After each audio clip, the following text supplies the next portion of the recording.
Bonjour à tous, assalamu alaikum. Le jeûne comporte certes des piliers et des annulatifs, comme nous l'avons déjà vu dans une vidéo précédente, mais il comporte aussi des œuvres recommandées. L'œuvre recommandée n'est pas obligatoire, la délaisser ne fait donc pas mériter un châtiment dans l'au-delà, mais l'accomplir sincèrement amène des récompenses divines qui seraient donc manquées le cas échéant. Le messager de Dieu sallallahu alayhi wa sallam dit en ce sens: empressez-vous du iftar et retardez le sahur.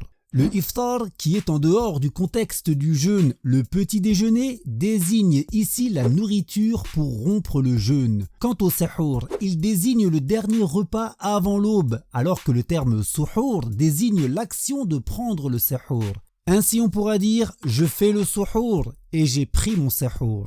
Parmi les recommandations du jeûne, il y a donc s'empresser de le rompre au moment précis où on est sûr que le soleil se soit bien totalement couché. À propos des gens de sa communauté, le messager de Dieu sallallahu alayhi wa sallam dit en ce sens: les gens ne cesseront d'être dans le bien, ou selon une variante, la religion ne cessera d'être visible tant que les gens se hâteront de rompre le jeûne. Bien sûr, comme nous l'avons déjà précisé dans une autre vidéo, pour ce faire il ne suffit pas de se fier aux horaires d'un calendrier basé uniquement sur le calcul. Et si nous n'avons pas la possibilité d'observer le coucher du soleil, on attendra alors pour rompre le jeûne que l'obscurité de la nuit gagne l'horizon est. En effet, c'est à cet instant précis qu'on est assuré du coucher du soleil. On comprend du compagnon du prophète, Abdullah, fils de Abu Awfa: j'étais avec le prophète au cours d'un de ses voyages. Il jeûna jusqu'au coucher du soleil, puis dit à un homme: descends et prépare-nous le siwaq.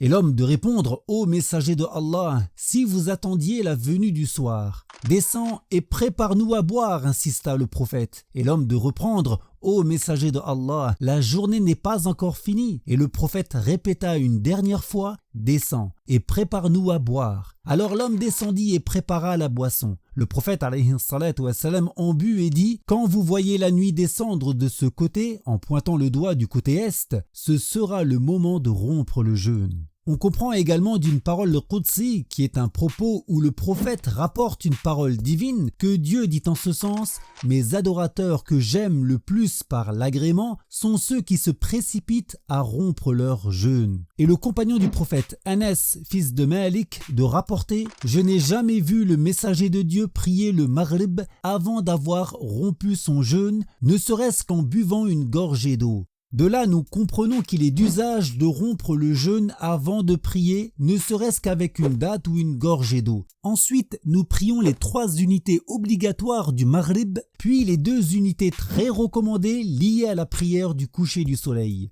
Et ce n'est qu'après cela, si nous le voulons, que nous continuerons notre repas de rupture, sans oublier les paroles de protection à réciter, rapportées par notre prophète sallallahu alayhi wa sallam.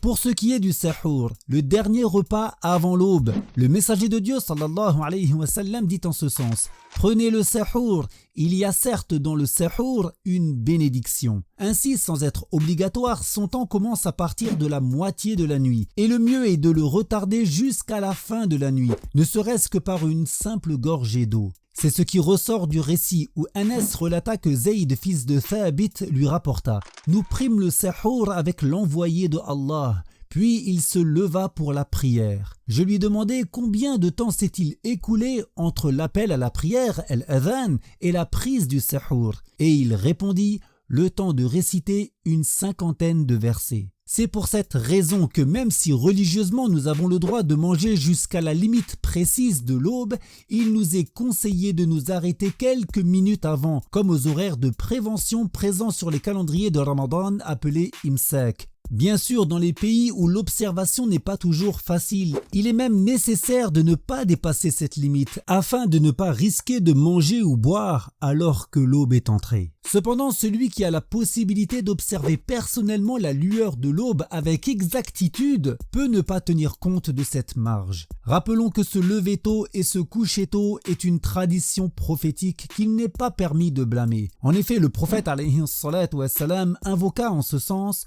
ô Allah, bénis ma communauté dans le matin. Barakallahu fikum, wallahu a'lam wa ahkam.